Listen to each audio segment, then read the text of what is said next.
Welcome Under the Moon Gate. I'm Erin Bagwell, an intuitive medium, garden witch, and sometimes documentary filmmaker. I'm sharing what I'm learning about living from the dead with stories and interviews to inspire us to find the magic within. Welcome, welcome. We are at the cusp of spring. Let me tell you, I have been just longingly looking out my window. I've been singing to the sun as my April channel for the collective suggests. I've been just so patiently waiting, just hanging out with my seedlings that are growing in the living room and waiting for this weather to turn. It can sometimes feel endless, this transition into spring, especially in a place like Buffalo where we've been known to get flurries really up until May. So we've got a little while, we've got a little ways where this is where, we are being tested. We are being tested as a community. So much love to anybody from Buffalo who is listening. Much love to anyone who is also in a colder climate who is listening. Oh, today we have a beautiful interview with my friend Sabine. She is an exquisite channel and a person who really has delved deep into the Akashic Records. I think I first learned about the Akashic Records at Lilydale, where I was doing a meditation where we kind of went into the Akashic library.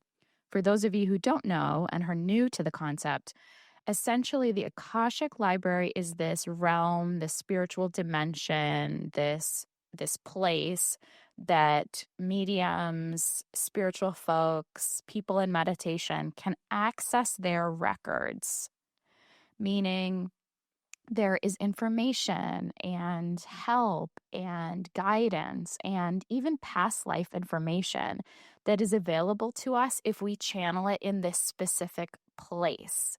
Now, a lot of mediums and spiritual people imagine this place to be this gorgeous library where you are greeted by a librarian of sorts, an angel, a spirit, who then shows you where your book is in the library. And through that book, you can access information and guidance and all kinds of beautiful things. And I will say, in my meditation circle, we did an Akashic meditation, and it was so spectacular to be in the library and to walk through it and to kind of delve deeper into past lives and to just see what information bubbles through. So maybe in the future, I'll do an Akashic meditation for us and we can really get into the records ourselves. But anybody has access to this information. You can definitely book a reading with a reader like Sabine who is able to, get right in there and know that she's in the records and, channel all kinds of really fabulous information for you. I've had my records read by her and it was absolutely incredible and validating in so many ways of the things that I've already felt intuitively, but that she just kind of confirmed. As a medium, I experience a lot of things in the spirit world, and oftentimes I just am left to trust and have faith in what I'm seeing and feeling, especially for myself. When I'm with clients, I get, immediate validation. Yes, that's right. No, that doesn't feel right. But, when I'm channeling for myself, oftentimes I'm just, alone with my guides. And so to be able to have other mediums confirm some of the things that I have felt and seen is really, really cool. So I always like to get readings from other spiritual folks too, just to confirm and get little nuggets of information and just kind of, I find it helps with the remembering of my gifts and abilities. So anyway, we dive all into the Akashic Records. She explains what it is, how we can get there. And we also have some really interesting conversations about how to find the best spiritual teachers for you. This question has come up a lot, actually, with my guests around how we find those authentic people who are not going to manipulate us or make us feel icky, but have us feel in flow with our divine, authentic selves. So we talk a lot about that. talk a lot about nature. I tell a fairy story. There's a lot of fun things that kind of evolve from this conversation, and it's so beautiful. So without further ado, here is my conversation with Sabine Poltermann. Enjoy. Sabine, welcome Under the Moon Gate. Thanks so much. Thanks for having me here. I'm so excited to have you and to talk about the Akashic Records. I'm so curious about it. I have so many questions for you. To start, would you mind telling people what the Akashic Records are and kind of how your journey into the space began? Yes. So the Akashic Records are a field, quantum field, where basically all information is stored, all emotions, everything that ever happened. And because time is only linear here on Earth because of gravity, so it's also basically timeless. So it's past, present, and future information. And it's Mm, a bit like a computer system that basically just records everything that happens. So it's like some people say it's like a library. But even books are written from a specific perspective. The Akashic Records is more just like really information being written down into the field. And for us personally, I always see it's written down around our DNA. mm. And the same with like every like planets have their Akashic Records. We have our personal Akashic Records. So it's around basically the consciousness of that. Trees have their Akashic Records, stones, like everybody Okay, basically. so every being has their own record. Do Yes. like places have it? Yes. You mentioned planets, so places also. I see. And that's a lot of the work I'm doing when I'm reading actually the history of temples and pyramids. So then Mm. I go to the place, usually I travel there to really be on the land. And I read then really with the land, with the stones specifically as well. Like, because the stones usually hold crystals or water inside, and that stores a lot of the records. Mm. I've noticed you've been doing a lot of traveling on Instagram and sharing kind of these locations. Is that like part of the passion project of the Akashic Records or kind of where the breadcrumbs have led you? Yes, it's pretty much where the breadcrumbs have led me. I've been to Egypt in 2022, November 2022, and that was like until that time I was reading the Akashic records of myself, of people, and in Egypt, out of a sudden, I got this guidance: sit down here, open the Akashic Mm. records of this temple, and that was in Luxor, and channel. And then since then, I've been doing it, and I really love it because I love to travel and I love history. It's a bit of like a I side know passion. your whole face lit up when I asked you about traveling. And again, where in Egypt were you? Which temple? So I was going down the Nile, the different temples, Mm. going down from Luxor down into Abu Simbel. Yeah. I actually was doing some writing this week about I had the fortunate experience of going to Egypt in 2018 and got a guided tour inside the Pyramid of Giza. And Wow. so did some meditation work and made some wishes in there that came true kind of before a lot of my spiritual journey started. But I was smart enough at the time to know, like, okay, if you're in the temple, if you're in the pyramids, you better like make a wish, get in alignment, ask for something, receive something. So Egypt is such a beautiful and rich place for history, right?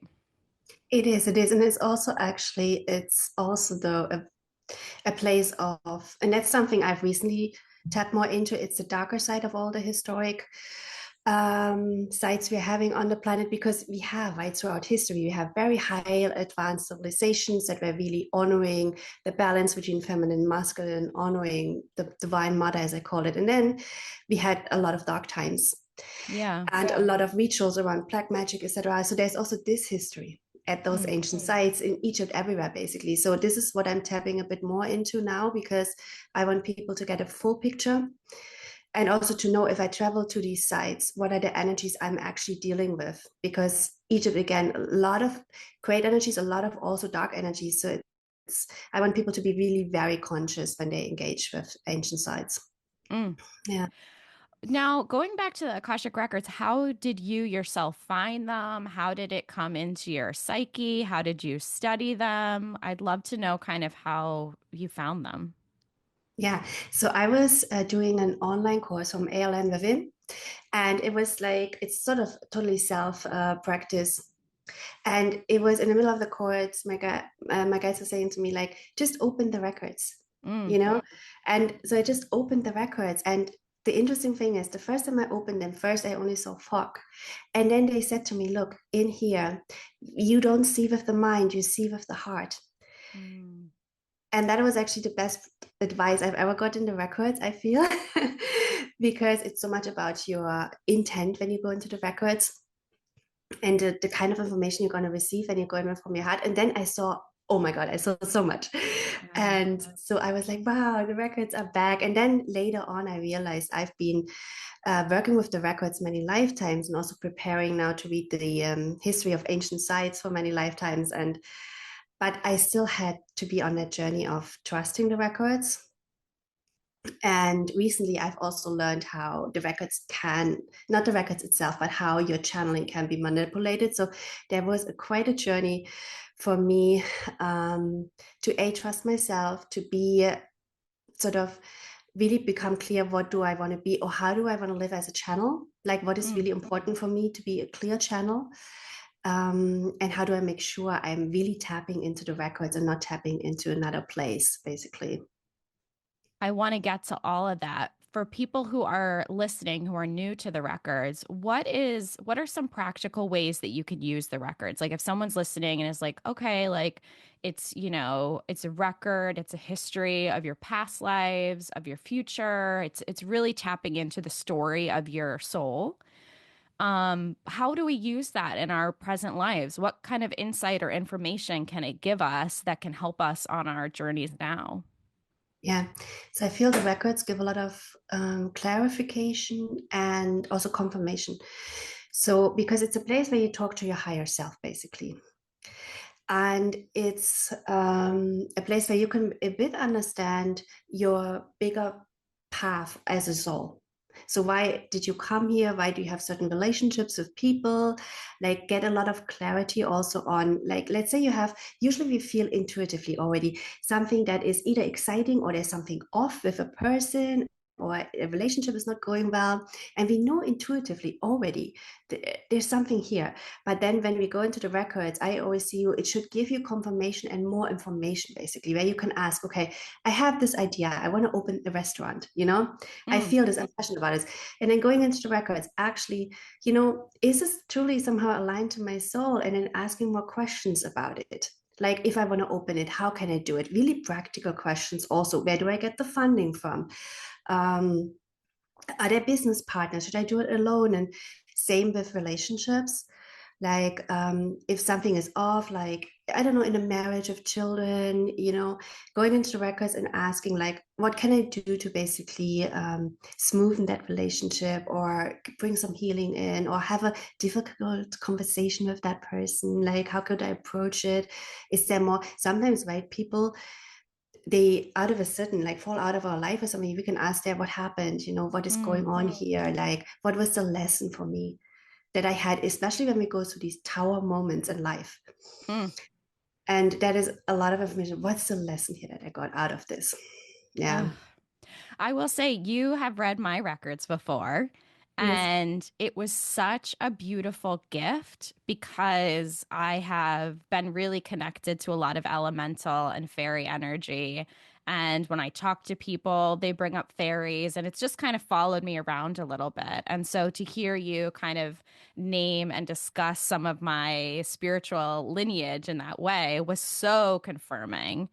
And I feel like being in a spiritual space where a lot of things or I can speak for myself, experience in like the mind's eye, sometimes it can be frustrating to not get that confirmation. And it just kind of fulfills and moves you forward a little bit to kind of have these things um, like validated by another person who's seeing what you're seeing. So it's Yes. such a exciting piece of it.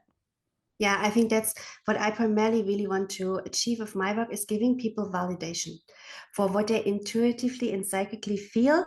But because we are still living in a world that's so focused on the mental mind and the rational, that they sometimes wonder, but yeah, is this really true? What I'm feeling, what I'm seeing, like what I'm experiencing. So to give them, especially also about past life gifts, Mm. when people can speak with trees, when they, as you, really deeply connect with the elementals and the fae, or or other people have other gifts from past lives, and getting that confirmation, okay, actually, yes. Yeah, I have a So connection. can I get into the Akashic Records? Yes, How do people get in there? yes, of course, everybody. I mean, I wish at some point everyone on the planet is connected back to that Akasha, because in the past, how it was is like, well, from birth on, you would know your Akashic records. Parents would also know their children. So then basically, you know the history of that planet, your own history. You come into life already with a knowing Mm, who you are. So wow. nowadays, it's though we have been, because our consciousness level has been quite low in that sense, we have been sort of a bit disconnected from that knowing. So now people get back into it. So it's I often think it's about really this intent, like I would like to connect to my Akashic records. Hmm. It's obviously about training your psychic abilities, about doing meditation, really going into stillness, going within, like your connection to God. I find the best readings is in nature or in water. That could Oh, be an easy place wow. to start for people, is really sitting with a tree, being like yeah, in the bathtub or somewhere, and just really deeply connecting to yourself, to your own soul, and then going within and being like, okay, I would like to know about myself. Mm. You Yeah. mentioned before that sometimes you can channel information that's not from the records. Is Yes. there a way or a tell that you've come to know? Like, I know when I'm channeling, my eyes water or I'll get a chill up my spine. Like, that's my body's way of kind of telling me, hi, I'm here with spirit. Do you have any like things that you know, like, okay, we're really in alignment here? Or is it just kind of that practice that you mentioned? Yeah, no, there's a couple of things that I'm now also more refining. So there is this field, like the collective consciousness field, Mm-hmm. that's connected to our mind, a lot of emotions in it, a lot of actually like untrue information in it. And sometimes can happen we are connecting into that rather than into the records. And that goes back into, am I reading from my ego? Am I reading from my mind? Am I reading from my heart, my soul? Am I grounded enough? Mm-hmm. And I stopped, for instance, going quickly in and out of the records, because I realized I cannot be sure if I do this. If I do something with channeling without intent, I cannot, or without really grounding myself first, cleansing myself first, I cannot be sure if I'm in the records or in the collective mind field. So now I say, okay, for all day-to-day decisions, I'm using my intuition, I'm using my body. If I want more deeper information, more clarification, I go into the records, and then I really like, I cleanse myself, like physically. I wash my hands, I wash my feet, I do maybe a smudging, I sit down, I meditate, and then I always do an intent. Like I have my own prayer, and I highly recommend everybody channels their own prayer and not uses necessarily the prayer of other people. Because again, that might bring you, you don't know with what kind of intention that was channeled initially, might bring you into strange places. So use your own intention. That can be very simple. Like, I would like to open my Akashic records. If you want to talk to your ancestors, I would like to be surrounded by my ancestors. If you want to feel some protection, you can say, I would like to be protected by divine light, or be bathed in the light of God or source. If you want to be very grounded, you can say, I would like to be connected to Mother Earth. And then just go in. And then usually it feels like, for me, it's a certain feeling when I'm in the records. Um, it's hard to describe, but it's almost like I'm entering a different world. Yeah. I think you know it from I your can feel channel. it while you're talking about it, actually. It's interesting. Like my body is like reacting to your process. Mm. So it's literally like I'm going into a different world.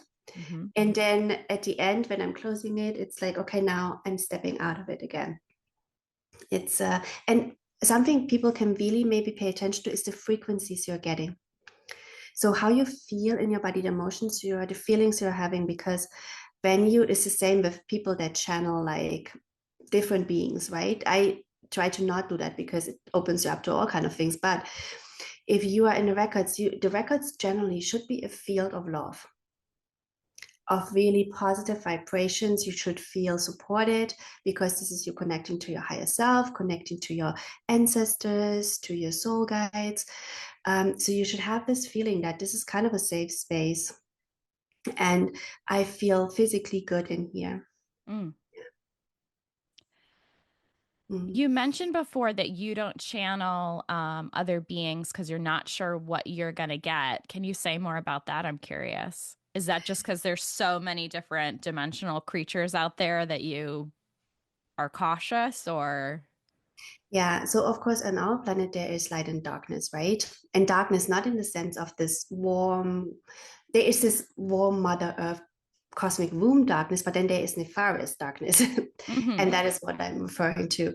And I realized that actually, I always thought this is very tied to our third dimension, but actually, that's not true. It's in all dimensions. So even if you go up and you channel from beings that saying, okay, we're coming from, I don't know, a fifth, a seventh, a sixth dimensional place, we are some sort of council, they could be really nefarious and they could really have bad intention. They could be service to self, basically. It's the Mm. biggest distinction I'm making is either service to others or service to self. Simply. Is there a way? I have heard that you can ask nefarious beings like who they are and they have to tell you. Is that something you've found, or how do you find out like who you're? I've definitely channeled jester energy before and nefarious beings. And it took a while to kind of figure out. Do you have any tips on how to know who those people are? I heard exactly the same from others who also had the experience. Ask them because Ask them. somehow ask them, are you of the light or not, or something like this, you know? Yeah. Are you in service to self or are you in service to others? Because somehow either they can't answer this, and then you kind of know. Mm-hmm. I was told like they can't really lie in when you ask them directly. Yeah, I have heard that too. And I've actually in practice said, will you show me a red flag if you're not for my best and highest good? And they show me a red Mhm. flag. So sometimes you can visually, if you're clairvoyant like me, sometimes you want to be able to see it to really know what's Yes. going on. Um, it's so funny. I have so many synchronicities of before I read or do channels, my guides make me brush my teeth. They want my mouth to be clean before I give messages. So, kind of similar to you washing your hands and kind of cleansing yourself, like my guides really want me to have clean teeth. Um, you had mentioned before, and we've talked offline about this a little bit, that one of your initial trainings into the Akashic Records fell out of alignment with kind of who you are and what you believe. And I'd love to talk more about that experience. And yeah, if you could say more. Yeah, I actually realized that all of the different trainings I had in the Akasha now kind of bear out of alignment with who I am. And Mm, that is a really interesting experience from the one where I started with. And that is more like, I mean, people change and develop, right? And so do I. Um, to later other trainings I did. And I don't really know what it is. I think I had to find myself, really, my own way of channeling, my really trusting myself and really trusting my intuition, learning. I had a lot of lessons in the last years around trusting my intuition around people. So if something feels off, to not just take my mental mind and tell myself, "Oh no, but they seem so nice.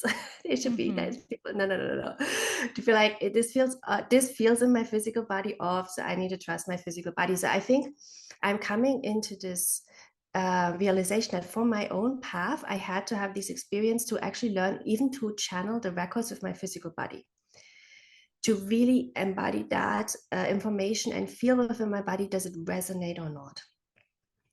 Like, how do I get also confirmations from my body about the things I'm seeing? And a lot, it's so interesting, like a lot of information even for me around my past lives in the records is still to this day veiled, but Mm, I've come through real life experiences to traveling to these sites and people just coming up to me being like, you're this or that, or do you have a connection to this? I learned by my own self, by my physical body, by the emotions I had there, by intuitions, by visions I had. Okay, this is my own lineage, this is my past lives. And I think the more I learn to be more grounded with that practice, the more I will be able to see also in the Akasha around past lives, for instance. Yeah. you Mm. mentioned some of the things in the records are veiled. Yes. What's the reason for that? Um, Many things are actually veiled in the records. And I think if you have a reading, if that is an honest reader, they will say, I cannot give you when you ask a question, I'm sorry, I do not see the answer to this. It is veiled. If somebody gives you all the answers to all your questions, it's either, you ask like great questions that could be answered, or or Yeah. they're trying to go into the mind because they don't want to say actually they can't see right now. Because so the veiling happens, I think, for things to unfold at the right time, especially with the personal record. So there's two things. There's the history and the personal records. So the personal records, I found often sometimes we are not ready to know about certain experiences we had, especially if they were deeply traumatizing, Mm, because we have to be able to process that. yeah. So to go in, sometimes I even know from people that were abused in their childhood, often that really goes into their unconscious. They don't know anymore about this. And over time, they might actually, like, they get to uncover this information when they are 40 or 50. But Hmm. it's because at that time they're ready to actually process it. Yeah. And so it's the same with the Akasha. Sometimes we are not ready yet to process this, or we're asking about the future, and the future is usually maybe we get a little bit of glimpse, but it should be not always known because we have to experience it, right? I find a lot also with the ancient sites, it's like puzzle pieces. It's like, okay, I'm seeing this, I'm understanding this more and this more.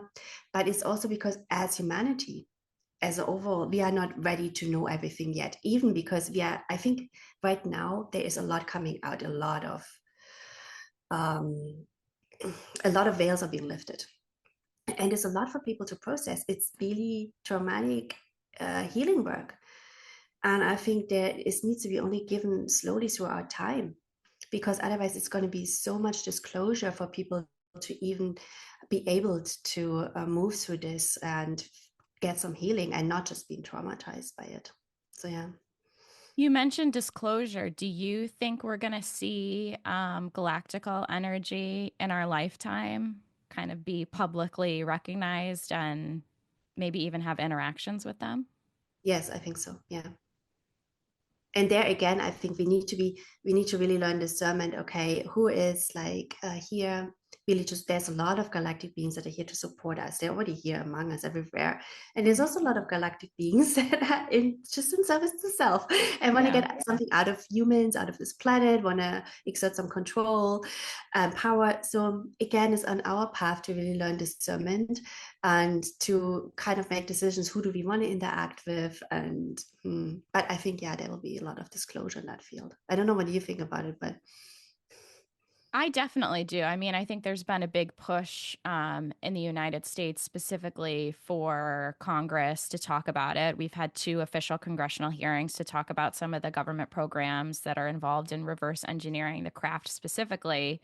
And then there was just a movie released this week, actually, at South by Southwest that has, I think, 42 whistleblowers inside the government. So I know strides are being made to have these public conversations, but I think there's still a lot of fear around what it is or what it could be. Or I think to your point, like what's the intention? And I think we've been so influenced by Hollywood in a lot of yeah. ways that we need to rewrite a new story. And that's going to take some evolution and some consciousness that it's going to take some time, right?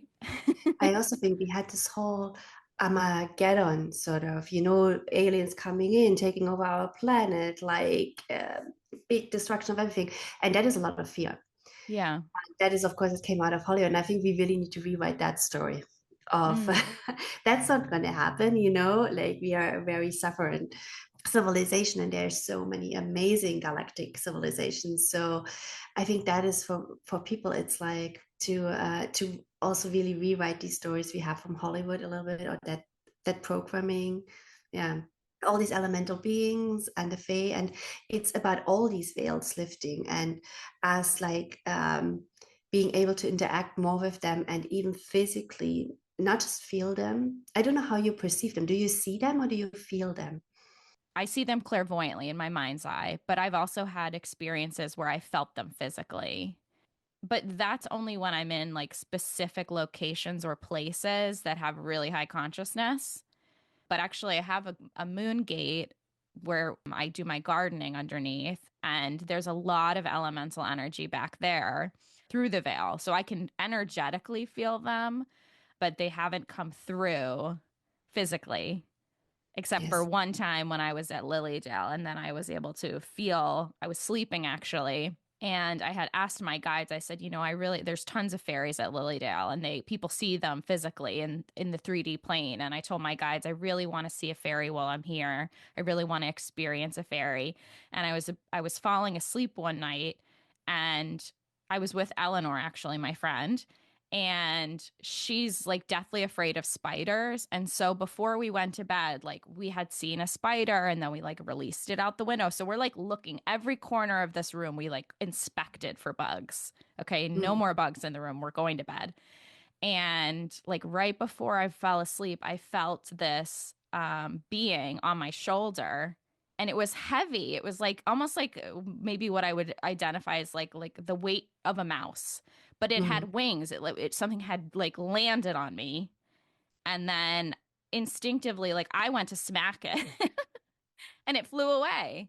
And then we never like it was just a physical sensation, and I was like, "Oh, there I got my."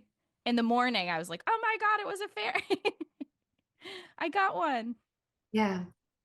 Yeah, this is amazing. I'm also really curious how we gonna, because I feel the energy I can tune a little bit into within my mind's eye, but then Hmm. how we're gonna merge as a physical seeing Yeah. all of these energies in different realms. So and different Well, I consciousness. think the Fae, because we share a planet with them, energetically, like if they want to show themselves to us, they can. Mm, They if they feel comfortable and they feel like the consciousness is there and they feel Fae are also, as you know, like very tricky and fun. Like they love children. They'll show themselves to children first. Like they have to decide. But with the galactical energy, I feel like their beings and their bodies are so physically advanced to ours that I don't know if we even exist on the same dimension.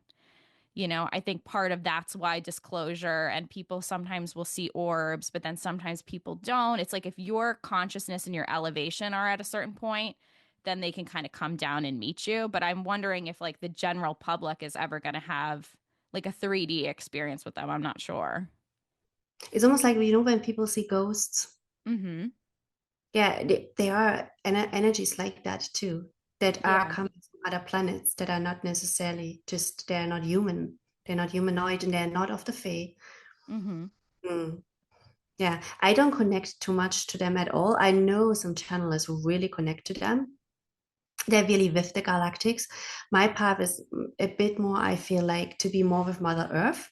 Going back to kind of spiritual teachers and spiritual places to learn, I feel like it's so easy to feel lost in the beginning of your journey.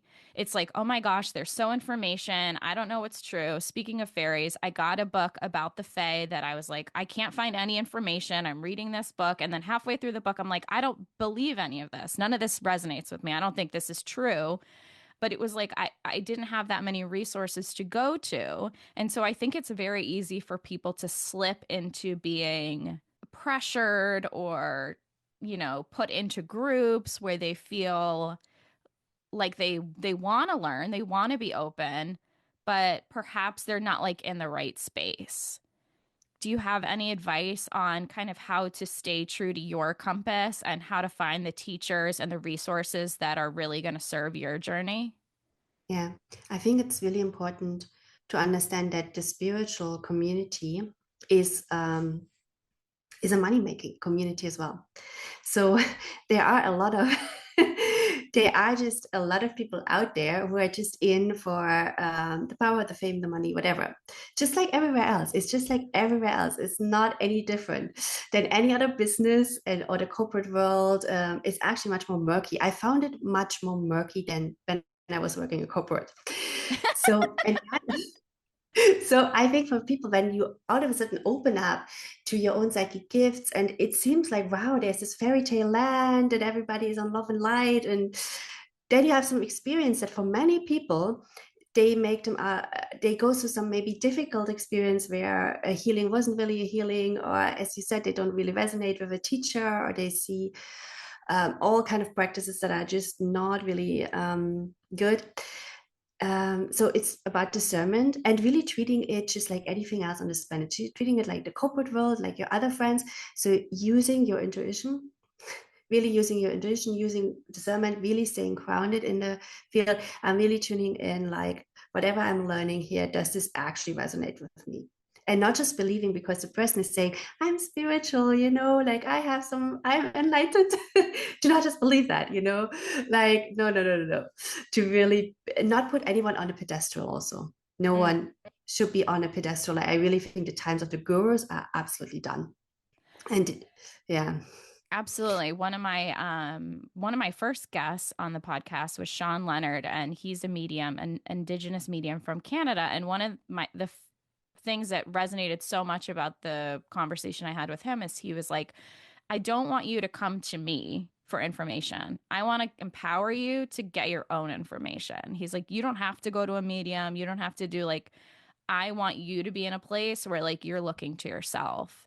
And I feel like that has been a real mantra for me in my journey of like, I don't want, because I think it's very easy to fall into, as you said, gurus and seeing people on pedestals and kind of worshiping people in their spirituality. And I love this idea that like those days are done. Like now it's about giving the keys to the people to unlock their own abilities, to figure out their own gifts.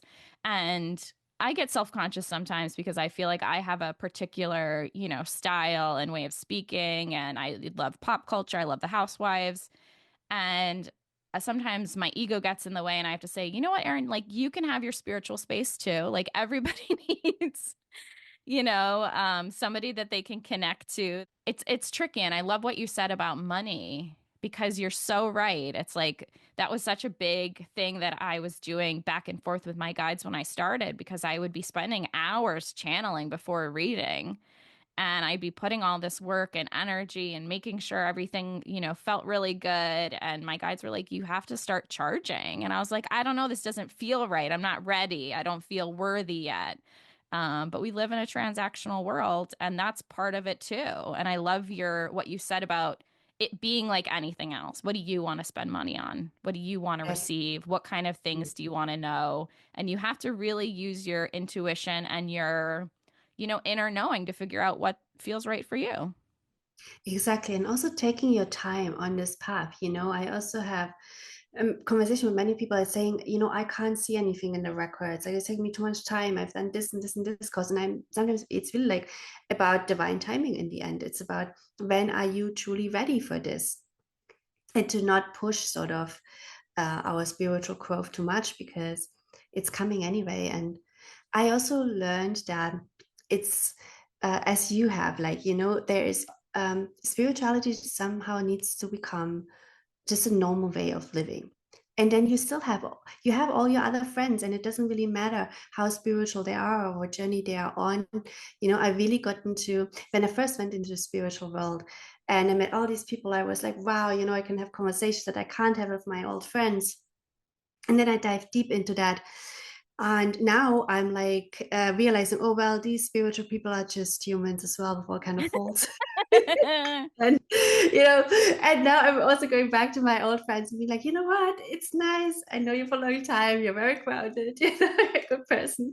So to really recognize we are all human here, and just on this Absolutely. journey of opening up our gifts and out of a sudden seeing, oh, there is more to this life, but to also really value the people we have, and no matter where they are on their path.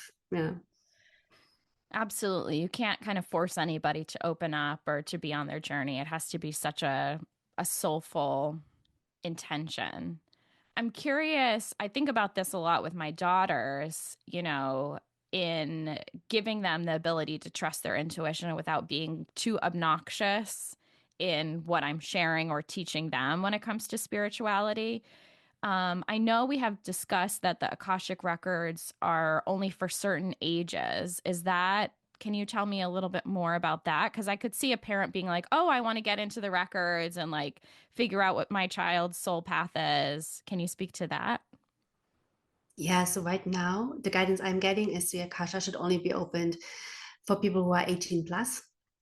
Obviously, in if we had like a different society or how it was really in the past, even on this planet, you would come in and the baby would know the Akasha in a way, or would it wouldn't basically lose the memory of what they have been in a past life. Mm. Right now, we don't have the memory anymore when we are born. But then you would come in with full memory. The parents would have that full memory. They would sort of feel that Akashic field of the child.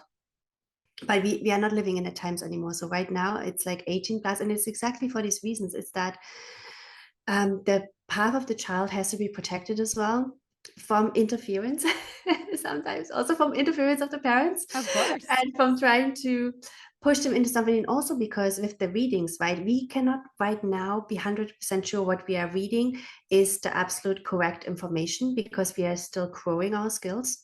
We Hmm. also have this on our planet still that not all readers have the best intent.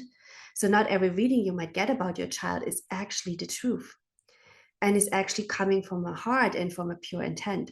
So it's really to protect children. And I think in the future, hopefully, when we just live more in a society that is in service to others, and there's more balance between masculine and feminine, and we really have mastered these gifts of the psychic gifts, we get back the full access, and then we know from birth basically. And the baby also has the memories from birth. Yeah. That would really be something to like be born into the world and know who you are and to remember everything. I love the idea though of keeping kids protected until they're 18 because I think parents should do that anyway. I can even see like, neighbors and friends and family members be like, "Oh, what do you think they're going to be or what's their path going to be?" And it's like, let's protect them until they're 18 and they can kind of just develop and learn and play and learn to trust themselves, right? Yes. And I think there's some really like very psychic teenagers out there now, and I'm really curious because they are going into channeling, right? I'm really curious how they're going to evolve with the Akashic records, but it would be then by themselves reading it for themselves, not their parents getting a reading for them or their parents accessing their records. It would be them discovering the records, but even that I think needs to be very well guided because as I said, a lot of the information in the records, you need to be ready for it, Mm. and you need to train your channeling gifts to make sure you're tuning into the right thing. So yeah, it's going to be interesting. I just got excited though, because I feel like when you speak to mediums, maybe 20, even 10 years ago, they were very much of the mind of you have to be born into a lineage and you have to, be from a family with abilities. And now I think because our consciousness is elevated, more people have access to becoming more psychic or channeling. And I think it's becoming more available to people because of our collective consciousness. And to think about like teenagers, like being psychic and opening up their gifts, I could totally see my girls being like, I want to dabble into something or learn about something. It's very interesting what'll come even in just the next decade. Yeah, I definitely also think like a certain level of, I mean, this really sensitivity, right? To really also tune into emotion, tune into other people, the telepathy, the access to the Akasha, that hopefully is going to be really for everyone. I Hmm. still think like the two oracles that go and then predict the future, for instance, and channel down the most pure messages of source, I think that will always be a certain profession in the end of the day. Not Yes. necessarily a lineage, but a profession, because I think as a very pure oracle, you're going to live a certain lifestyle where you keep up that purity to be that. But then, yeah, for oneself, I think to basically just access records for oneself, have that intuition to telepathy, that is hopefully something everybody is gonna go into at some point. Yeah, Mm. and I think, there's so many different paths to take as a channel or as someone who receives messages. You could become a healer, you could become, so I think we Yes. have everything accessible to us. And then it's like, I know many a mediums who say, like, I don't want to do it. I don't want to deal with grief. I don't want to deal with families. I don't want to deal with clients. And they don't use that part of their abilities. So I think it's everyone gets to choose at the end of the day. We still all have free will of how things come to be and how things manifest. So I think you're right that you probably have to live a certain lifestyle to be a certain level. But that's a choice that you want to walk down or cultivate and practice and do all the learnings for. Yeah, and I also think people will be able to use their psychic gifts with whatever craft or art they're already doing. Like I know because I'm trained in Chinese medicine, and there's some acupuncturists out there that are basically they're also using their intuition and to they receive messages for clients while they are doing the needles, and then they might put that into the conversation they're having. So they're because we are becoming so sensitive, all of us, that we intuitively can feel into what is happening in that person's life, right? What could be, we might get a message through from them that's really relevant for that healing. So I love that people that have, and people that do, I have another friend and she does also something amazing. She creates jewelry and then she's putting into the jewelry also personal messages. Mm. So it's almost like then you receive the jewelry that's very customized for yourself, but it's basically she's creating the jewelry from the Akashic Records. So she's tuning into that soul and then creating that customized jewelry that sort of fits your soul and using these That's so tools. cool. Yeah, using it with the other artistic talents you have, basically. I love that. I think people will do this much, much more in that sense. Yeah. Absolutely. I always say that my husband has like musical channeling abilities. He's a Yes. musician and he'll hear a song like clair audially and then, get to it and, channel it through. So I think the arts are a beautiful way to kind of use our abilities. I have a couple more questions for you. I feel like we are in, at least I can speak for the United States, a tumultuous time right now, right? We're in a period of shift, a period of change. I think a lot of people are nervous and scared because a lot of rights are becoming revoked. And I definitely want to honor that space. But I'm also wondering if you are feeling into the collective at all about, I don't know, how we move through this time, or maybe something to ground and anchor us. Is Mm, anything coming to mind as far as advice for any American listeners? yeah, it is a very tumultuous time. And I think because we are all getting more sensitive, one of the things I also had to learn to consciously distance myself from the collective emotions and field. Because as you said, there is a lot of anxiety, a lot of fear in the collective field. And so to really always bring my energy back and be like, I'm with myself. Whatever emotions I'm having is my own emotions. So I do morning and evening, I always do energetic cleansing exercises that I learned in Qigong. And it's very easy. You can just imagine yourself, you're standing under a shower, and physical showers are also great. But really imagine under this light shower and use your voice because your voice is really powerful Mm. and really command, like, I'm being cleansed of all energies that do not belong to me, all emotions that do not belong to me. I am, my auric field is sealed, basically, to make that. And I also have other practices, like, for instance, certain time I don't watch the media at all. I have times where I don't go on social media, and it's amazing actually. I go on social media because I love to post, I love to create, Yeah, but the consuming is, I recognize it's draining me. The consuming is draining me. sure. So for people to know, okay, yes, we're going to tumultuous times, but how I feel about this will be absolutely amplified if I read the fear of others, right? If I see the news, if I tap into the collective field of others. So to know, okay, let's bring it back to my life. What can I do in my life? Because we have an impact on everyone, to just make sure I feel safe, right? I feel good. I have nice interactions with my family, with my friends. I try to take care of whatever I have in my hands. No, not whatever, but it's like we can't influence, for instance, politics as much, right? It's a lot of it's out of our control. So looking back, what is in my control actually? Mm.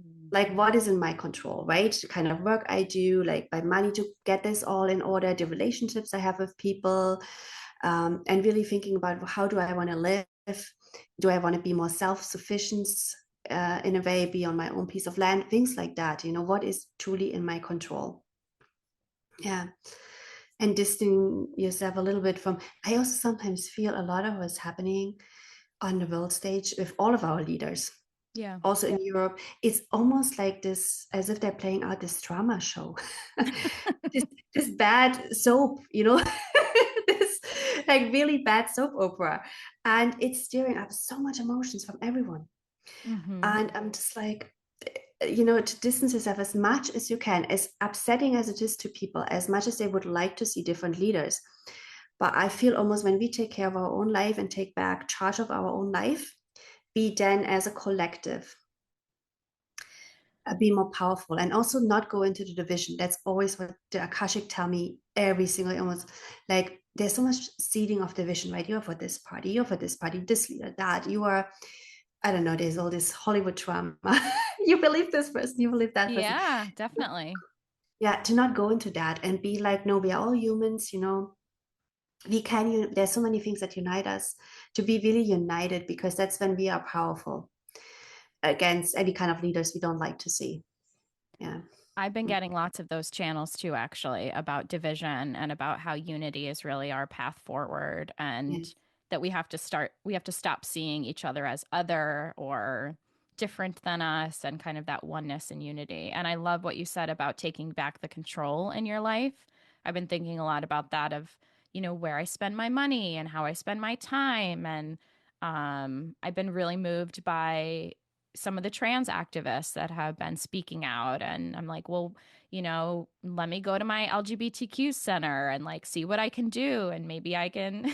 I was thinking, like, could I do tarot readings for them? Like, what can I do? Like, what services can I offer, to be a place of comfort? So there is a lot we can't control, and there is Yes. a lot we also can. And that definitely kind of flips the script of bringing the power back into our hearts and our hands.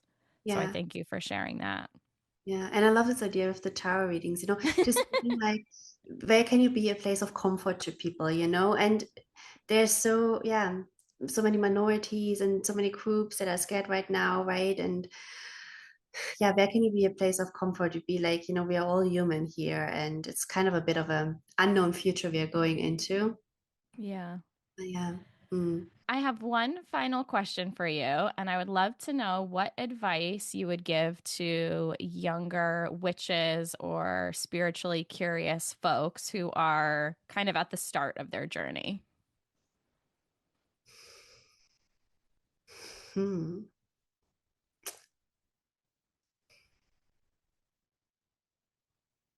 Yeah, A is always follow your heart.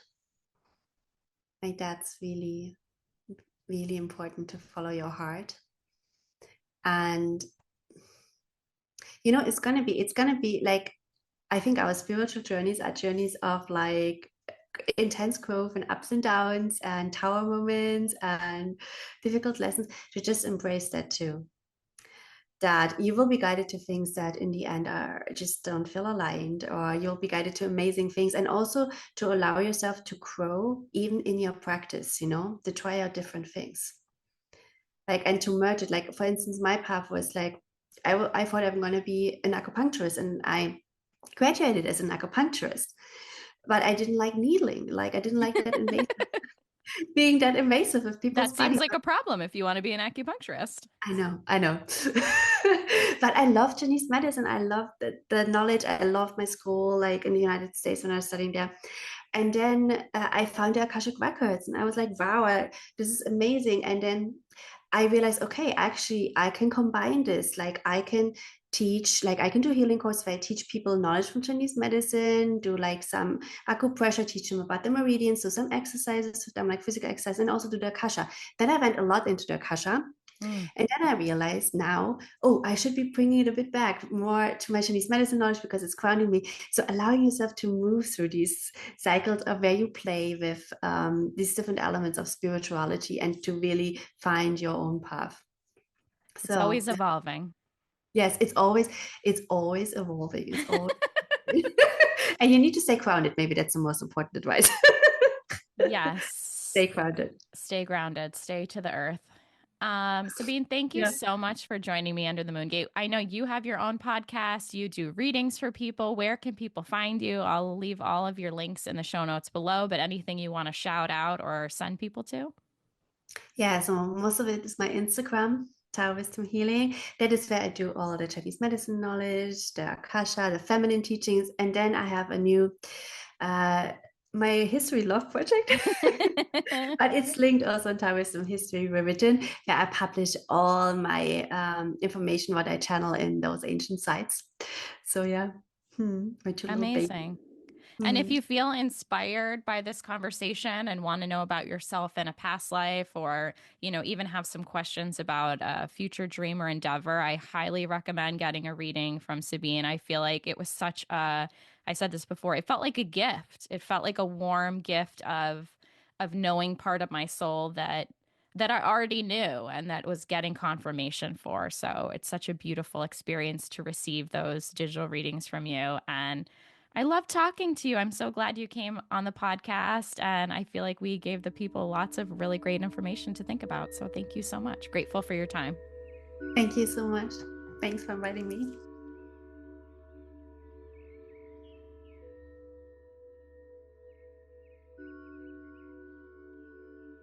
Under the Moongate is produced and hosted by me, Erin Bagwell, with music by Sal Mastercola. To get bonus episodes, links to my workshops, and new episodes delivered to your inbox, join me as a Substack subscriber at underthemoongate.substack.com. To book a digital reading with me, submit a question for our Q&A episode, or RSVP to our next live event, scroll down in the show notes to get all the links. And pass the magic along. Share this episode with a friend. It would mean the world to me. Thanks so much for listening.